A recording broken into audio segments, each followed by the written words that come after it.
ரொம்ப ஸ்ட்ரெஸ்ஸாக இருக்குப்பா லைஃப். நான் கொஞ்சம் ஒரு பிரேக் எடுக்க போகிறேன். நான் வந்து போய் ஒரு மூவி பார்க்க போகிறேன். ஒரு என்டர்டெயின்மெண்ட் மூவி பார்க்க போகிறேன் அப்படின்னு சொல்லிட்டு தேட்டரில் போய் சைக்கோ த்ரில்லர் மூவி பார்க்குறவங்களா நீங்கள்?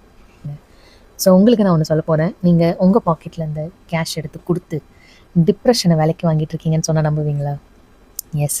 ஸோ ஒரு நல்ல சைக்கோ த்ரில்லர் மூவி எடுத்துப்போம். அந்த மூவியை டைரக்ட் பண்ண டிரெக்டர்லேருந்து அதில் காஸ்டான க்ரூஸ், ஆக்டர்ஸ் எல்லாருமே தே ஆர் பெய்ட்.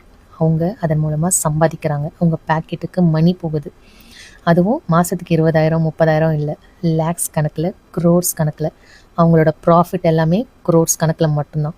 பட் நாம் ஒரு 20,000 இல்லை 50,000 ஒரு 1 lakh கூட வச்சுப்போமே மந்த்லி சம்பாரிச்சிட்டு அதுலேருந்து ஒரு 200 or 300 எடுத்து இதில் நடுவில் ஸ்நாக்ஸ் வேறு ஒரு 700 இல்லை 1000 கூட சில பேருக்குலாம் 2000 தாண்டி போகும் கிட்ஸை கூட்டிகிட்டு போகிறவங்களுக்குலாம். ஸோ இவ்வளோ ஸ்பெண்ட் பண்ணி நீங்கள் டிப்ரெஷனை தான் வாங்கிட்டு வரீங்க. ஏன்னா நீங்கள் என்ன பார்க்குறீங்களோ அது உங்கள் மூளையை அஃபெக்ட் பண்ணும், உங்கள் லைஃப்பை அஃபெக்ட் பண்ணும், எவ்ரிடேல அஃபெக்ட் பண்ணும். இதெல்லாம் தாண்டி அது உங்கள் சப்கான்ஷியஸ் மைண்டில் அப்படியே இருக்கும், லிட்ரலாக அப்படியே இருக்கும். நீங்கள் அதே மாதிரி மூவிஸ் பேட்டர்னை ரிப்பீட்டடாக பார்த்தீங்கன்னா பார்க்குறவங்களுக்குலாம் நிறைய பேருக்கு நிம்மதியான தூக்கமே இருக்காது. நிறைய கெட்ட கெட்ட கனவுகள் வரும். அது கெட்ட கனவா நல்ல கனவான்னு கண்டுபிடிக்க முடியாத அளவுக்கு டிஸ்ட்ராக்டடாக நிறைய ட்ரீம்ஸ் ஆக்சுவலாக நிறைய பேருக்கு வரும். இது எனக்கு வந்திருக்கு. இப்போ இதெல்லாம் எதுவுமே நான் பண்ணாமல் உங்ககிட்ட வந்து நல்ல மாதிரி பேசிட்டு இல்லை. இது எல்லாத்தையும் ரொம்ப மோசமாக பண்ணுவேன் நான்.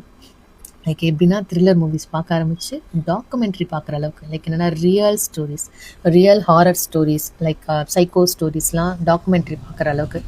பட் அந்த டைம் வர்ஸ்ட், என்னோடய health, mental health and physical ஹெல்த்தில் வர்ஸ்ட் டைம் அது வந்து ஆக்சுவலாக. லைக் என்னால் லிட்ரலாக தூங்க முடியாது. இப்படி கண்ணை மூடி படுத்தா விடிகிற வரைக்கும் இப்படியே கண்ணை மூடி சும்மா படுத்துருக்க மாதிரி இருக்கும். இதை நான் கண்டுபிடிக்கிறதுக்கு எனக்கு பல மாதம் ஆச்சு. இதனால தான் என்னால் பண்ண முடியல. இதெல்லாம் ஆரம்பிச்சது அஃப்கோர்ஸ் நம்ம தலைவன் கோவிட் காலத்தில் தான். அவன் வந்து என்ன பண்ணானோ இல்லையோ இந்த மாதிரி நிறைய பண்ணிட்டு போயிருக்கான். ஸோ இந்த மாதிரி நீங்கள் வந்து மூவிஸ் வந்து தேடி தேடி பார்க்குற ஆளாக இருந்தால் ப்ளீஸ் நீங்கள் என்ன பார்க்குறீங்கன்றது கொஞ்சம் ஒரு ஸ்டெப் தள்ளி நின்று கவனிங்க. நம்ம சரியானதை தான் பார்க்குறோமா?